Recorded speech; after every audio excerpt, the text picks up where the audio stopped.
este es fiorella.anyhousecleaning.com y aquí ya estamos preparando. Lo más importante para irnos de trabajar es saber qué es el equipo que vamos a llevar. Gracias a Dios ya Juan Carlos puso todo en esta camioneta. Ha entrado todo el equipo de presión de agua para baño, porque tiene succión y vacuum, el equipo de pressure washing, la máquina para cortar jardín, extensiones, todo lo que es trimmer, él lo está poniendo acá,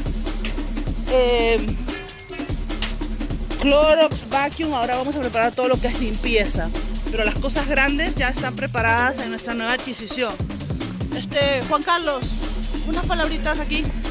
Bueno, sí, acomodando el día de hoy tempranito. Esto es una casa que es muy interesante porque se le va a hacer limpieza general interna, pressure washer y las áreas verdes, o sea que es un día chévere.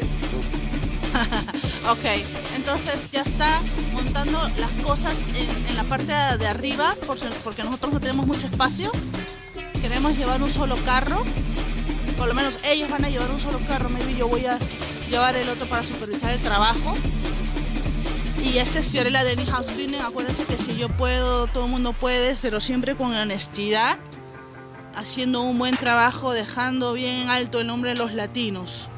La preparación es supremamente importante. Ya en la tarde les voy a enviar más videos y fotos.